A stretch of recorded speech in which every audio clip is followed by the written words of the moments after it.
जय हिंद साथियों, मेरे इस यूट्यूब चैनल पर आप सभी का बहुत बहुत स्वागत है। चलिए आज का पहला क्वेश्चन स्टार्ट करते हैं।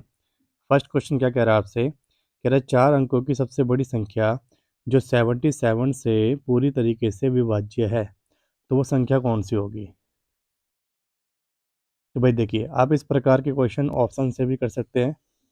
77 से डिवाइड की कह रहा है वो आपसे, तो आप इसे कर सकते हैं 7 × 11, यानी कि 4 ऑप्शन में से कोई एक डाटा ऐसा होगा जो 7 से भी डिवाइड होगा और 11 से भी डिवाइड होगा। तो जैसे मान लीजिए फर्स्ट ऑप्शन है 6993। अगर आप इसे 11 से डिवाइड करेंगे तो ये 11 से डिवाइड होता है या नहीं होता, चलो देखते हैं। देखिए 11 से 6 टाइम और 11 तिया 33। देखिए 11 से डिवाइड नहीं हो रहा, इसीलिए फर्स्ट ऑप्शन क्या हो जाएगा? रॉन्ग। सेकंड ऑप्शन चेक करते हैं 9933। देखो 11 से ये डिवाइड हो जाएगा, 11×99, 11 तिया 33। और इसी नंबर को आप 7 से भी डिवाइड करके चेक करो, क्योंकि जो नंबर 7 से डिवाइड होगा, 11 से डिवाइड होगा, वो 77 से भी डिवाइड होता है। देखिए 7 एकम 7, 7 चौक 28 हो गया जी, और 7 एकम 7 और 7 निम 63। तो देखिए ये 7 से भी डिवाइड हो गया और 11 से भी डिवाइड हो गया, इसीलिए इस क्वेश्चन का आंसर क्या आएगा? Option number B. अगर आप इस क्वेश्चन को बेसिक से सॉल्व करना चाहते हैं तो बेसिक से भी सॉल्व हो जाएगा। ये देखिए,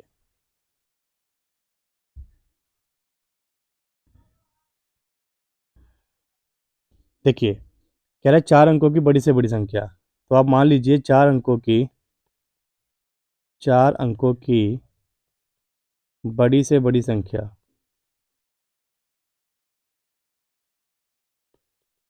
डबल नाइन डबल नाइन।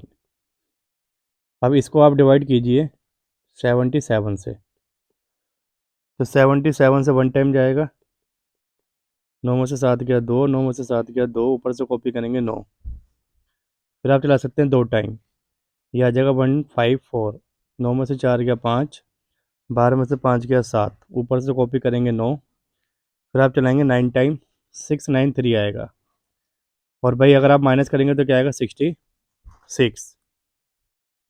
अब आप देखेंगे कि 66 जो रिमाइंडर बचा हुआ है, यानी कि जो शेषफल बचा हुआ है, अगर इसको आप इसमें से माइनस कर देते हैं, यानी 9999 में से अगर आप 66 माइनस कर देते हैं, तो आपके पास जो डाटा बचेगा वो 77 से डिवाइड हो जाएगा, यानी कि ऑप्शन नंबर बी। देखिए नेक्स्ट क्वेश्चन क्या कह रहा है? कह रहा है एक गैर शून्य परिमेय संख्या का ऋणात्मक होता है। तो आप ध्यान रखिएगा, हमेशा एक परिमेय संख्या ही होता है। देखिए परिमेय संख्या वो संख्या होती है जिसे आप P/Q की फॉर्म में लिख सकते हो। अब देखिए परिमेय संख्या जो होती है वो पॉजिटिव भी हो सकती है और नेगेटिव भी हो सकती है। जैसे मान लीजिए मैंने लिखा 2/5 और एक जगह लिखा मैंने -2/5। तो भाई परिमेय संख्या या फिर रैशनल नंबर की एक पहचान होती है। पहली पहचान तो यही है कि P/Q की फॉर्म होनी चाहिए। सेकंड पहचान होती है Q कभी भी ज़ीरो नहीं होना चाहिए। और तीसरी पहचान होती है P&Q बोथ आर इंटीजर, यानी कि दोनों के दोनों क्या होने चाहिए? पूर्णांक होने चाहिए। और आप जानते हैं पूर्णांक जो होते हैं, इंटीजर जो होते हैं, वो 3 टाइप के होते हैं: नेगेटिव, ज़ीरो और पॉजिटिव। देखिए अगर 2/5 की बात करेंगे तो देखिए 2 क्या है? P, और 5 क्या है? Q। और Q ज़ीरो नहीं है, और जो 2 है वो भी इंटीजर है, और जो 5 है वो भी इंटीजर है। तो इसीलिए आप कह सकते हो कि 2/5 अपने आप में क्या है जी? एक रैशनल नंबर है। अच्छा माइनस का 2/5 है, तो देखिए माइनस का 2 क्या बनेगा? P, 5 क्या बनेगा? Q। और देखिए Q ज़ीरो नहीं है, और माइनस का 2 और 5 दोनों के दोनों क्या होते हैं? इंटीजर होते हैं। इसी बिहा पर आप कह सकते हो कि माइनस का 2/5 भी क्या बनेगा? Rational number. रैशनल नंबर तो वही आपसे क्वेश्चन में पूछा गया था कि भाई गैर शून्य परिमेय संख्या का ऋणात्मक हमेशा क्या होगा? तो एक परिमेय संख्या ही होता है। मतलब परिमेय संख्या ऋणात्मक भी हो सकती है। चलिए क्वेश्चन नंबर 3 देखते हैं। कह रहा है दो धनात्मक संख्याओं का गुणनफल कितना है 972 और उनका भागफल कितना है 4/3। तो संख्याएं बताइए। देखिए आपसे कह रहा है 2 नंबर का जो प्रोडक्ट है वो 972 है। तो आप a into B is equal to क्या मान सकते हो 9, 7 और 2, और उनका भागफल 4/3 है, यानी कि a/b इज इक्वल टू क्या है 4/3। तो भाई आप इस क्वेश्चन को बाय ऑप्शन भी कर सकते हो। देखिए आपको मल्टीप्लाई करने के बाद यूनिट डिजिट पे क्या चाहिए 2। तो अगर आप पहले ऑप्शन को देखेंगे तो लास्ट में क्या है 6 और यहाँ पर लास्ट में क्या है 7। तो 6 इंटू 7 करेंगे तो क्या आएगा 42, यानी कि लास्ट में क्या आ रहा है 2, और आपको भी क्या चाहिए था 2, यानी ये ऑप्शन सही हो सकता है। सेकंड ऑप्शन चेक करेंगे 6 इंटू 7। देखिए ये भी कितना आ रहा है 42, यानी कि लास्ट में क्या आ रहा है 2, तो ये ऑप्शन भी ठीक हो सकता है।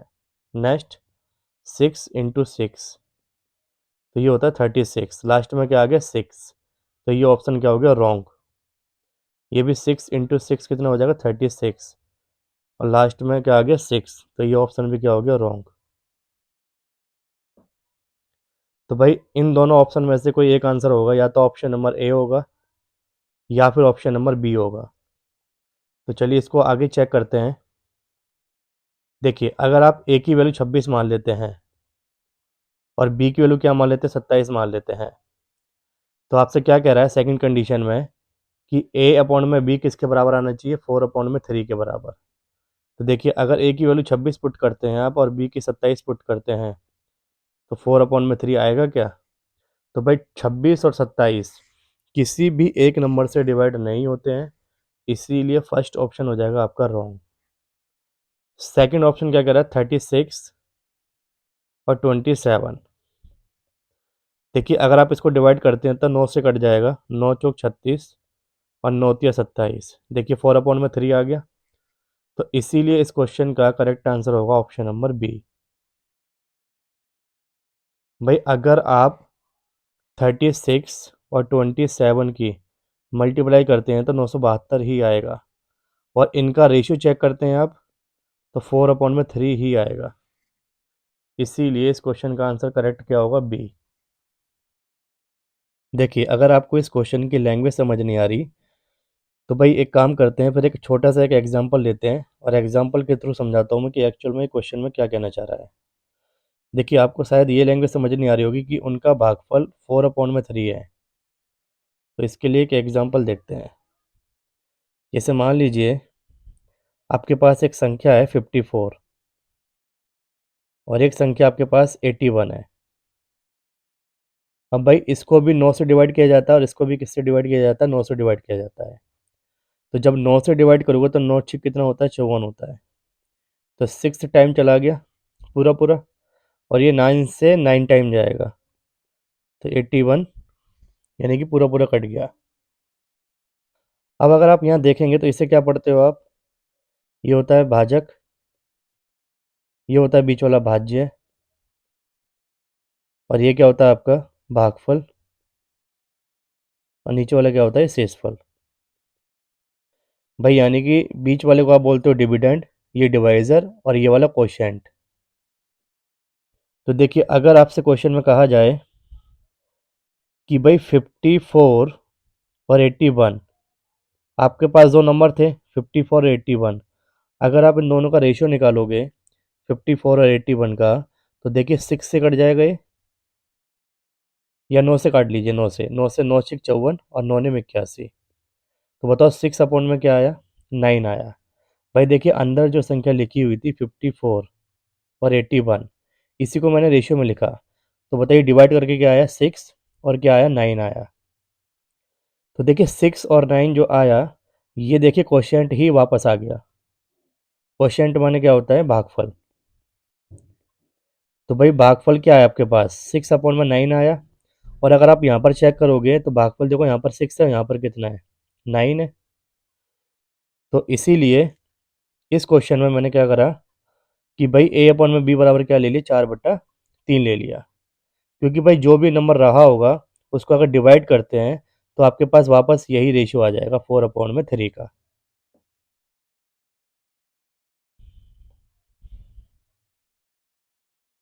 अच्छा, एक चीज़ और ध्यान रखिएगा, ये ज़रूरी नहीं है कि आपको इसको 9 से डिवाइड करवाना है।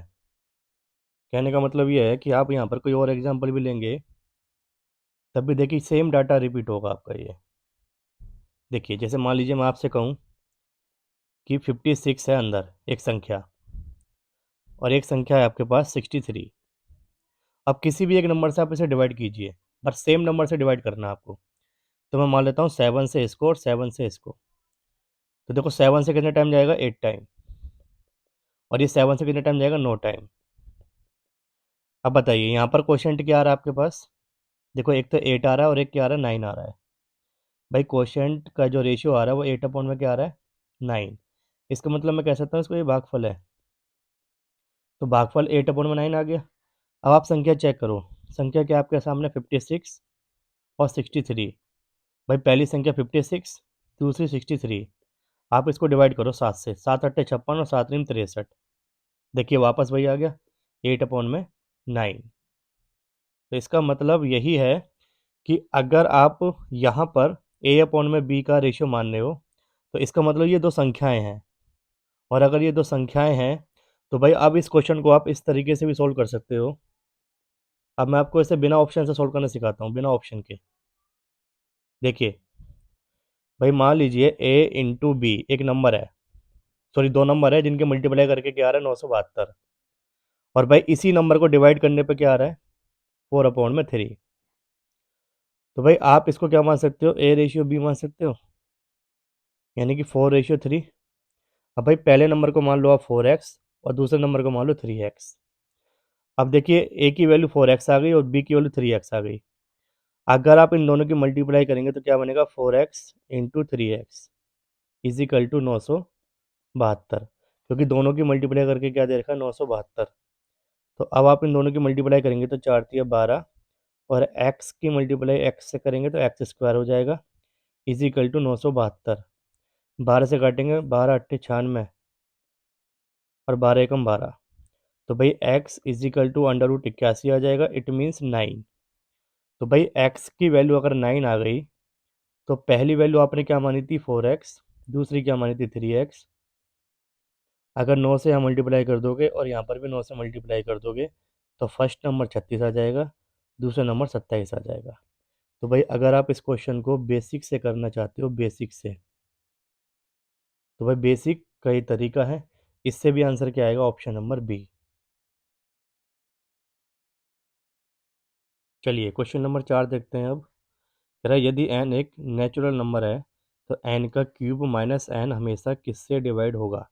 तो देखिए n अगर नेचुरल नंबर है तो इसका मतलब ये है कि एक्चुअल में n की वैल्यू क्या पुट कर सकते हो आप, 1 2 3 4 5 6 कुछ भी।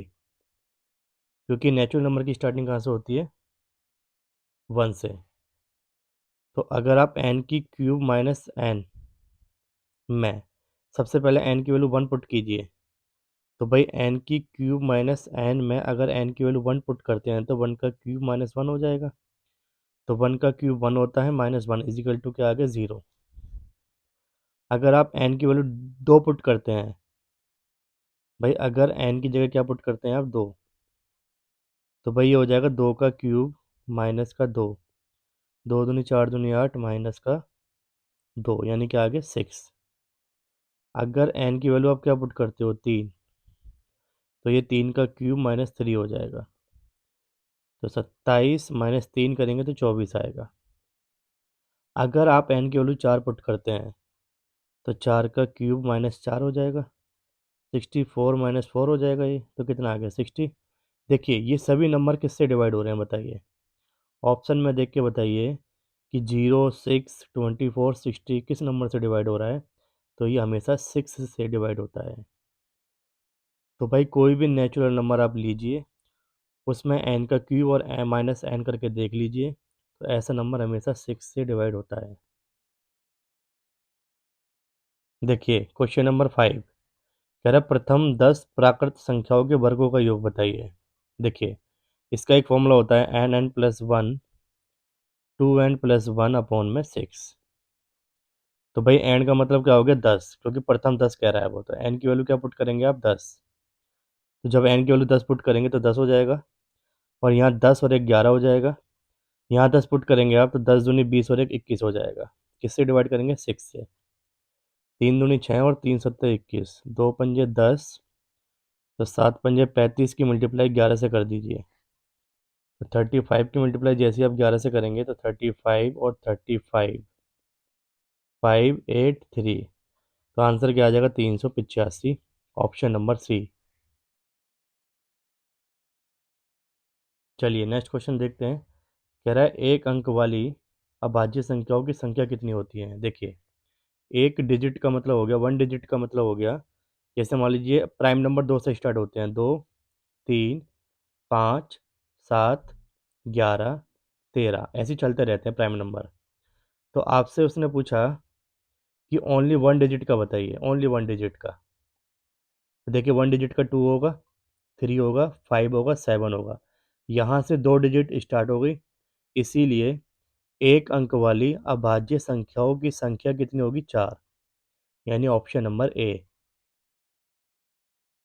देखिए नेक्स्ट क्वेश्चन क्या कह रहा है। कह रहा है इसके व्युत्क्रम के बराबर संख्या प्राप्त करने के लिए 3/5 में क्या जोड़ा जाना चाहिए। देखिए कह रहा है 3/5 में क्या ऐड करें, यानी कि प्लस एक्स मान लीजिए, ताकि ये रेसिप्रोकल हो जाए, यानी कि 5 में क्या हो जाए 3 हो जाए।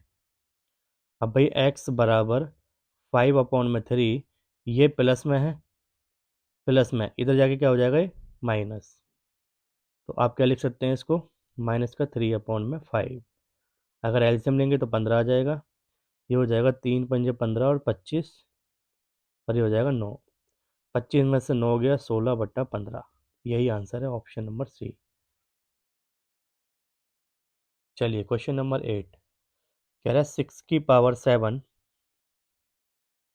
35 की पावर 8, सॉरी 35 की पावर 3 और 11 की पावर 10, इसमें आपको बताने कितने प्राइम नंबर हैं। देखिए तो इसके लिए पहले आपको डाटा को प्राइम नंबर की फॉर्म में लेके जाना पड़ेगा, मतलब जो 6 होता है वो प्राइम नंबर नहीं होता। तो आप 6 को लिख सकते हो 2 × 3, तो 2 × 3 इस पूरे की पावर क्या है जी 7, इंटू 35 को लिख सकते हो आप 5 × 7, क्योंकि भाई 5 भी एक प्राइम नंबर होता है, 7 भी एक प्राइम नंबर होता है। 5 × 7 की पावर 3 हो जाएगा, और 11 अपने आप में क्या है प्राइम नंबर, तो 11 की पावर क्या कर देंगे 10। तो भाई अब आपको पता होना चाहिए कि a × b की पावर अगर n कहीं लिखा हुआ है, तो इसका मतलब a की पावर n इंटू बी की पावर n आप लिख सकते हो। तो ऐसे ही आप इसको क्या लिख दोगे, 2 की पावर 7 इंटू 3 की पावर 7, इसको 5 की पावर 3 और 7 की पावर 3, इसको 11 की पावर 10। अब देखिए बेस में सभी जगह प्राइम नंबर बन गए, सभी जगह। और अगर प्राइम नंबर बन गए तो आपको यही बताना है कि कितने प्राइम नंबर हैं। तो देखो 2 की पावर 7 का मतलब है कि 2 कितनी बार आया 7 बार, तो आप इन सभी पावर को ऐड कर दो, 7 7 3 3 और 10 को, तो 7 + 7 + 3 + 3 + 10, इसको प्लस करेंगे तो 30 आएगा, यानी कि option number B. Question number 9 देखेंगे। कह रहा 8 से बड़ा और 59 से कम अभाज्य संख्याओं का योग बताइए। देखिए 8 से ज़्यादा और 59 से कम, तो बताइए 8 से बड़ा नंबर प्राइम नंबर कौन सा होता है 11, फिर इसके बाद 13, फिर 17 19 23 29 31 37 41 43 47, यानी 47, और लास्ट क्या बनेगी 53। तो भाई यहाँ से लेकर यहाँ तक का सम पूछ रहा है आपसे, यानी इन सभी को क्या करना है आपको प्लस। तो भाई अगर आप 11 13 17 19 23 और 29 31 37, इन सबको प्लस करते हैं पहले यहाँ तक। तो ये आएगा आपका 9 और 1 10, 11, 12 13 14 हो गया, 14 और 7 कितना हो गया, 21, 21 और 3 24, 24 और 9 33, 33 और 7 40 का जीरो, 4 आ जाएगा। 4 2 6, सॉरी 4 और 3 7 8 9 10 11 12 13 14 15 16 17 18। तो भाई यहाँ तक का सम 180 आ गया। अब 180 में 41 जोड़ेंगे आप, तो ये आ जाएगा आपके पास 221। 43 ऐड करेंगे 264, 264 में क्या ऐड करेंगे 47, 7 और 4 11, 6 और 4 10 और 1 11, 311। और 53 ऐड करेंगे तो क्या आएगा बताइए, 3 और 1 4, 5 और 1 6, 364। यानी 364 इस क्वेश्चन का क्या होगा, करेक्ट आंसर होगा। भाई इस क्वेश्चन में आपको इसी तरीके से ऐड करना पड़ेगा, कोई और तरीका नहीं है। भाई 11 से लेके 53 तक आप ऐड कर लीजिए, आपके पास आंसर क्या आ जाएगा, 364। चलिए क्वेश्चन नंबर 10 क्या कह रहा है, यदि x एक छोटी से छोटी संख्या है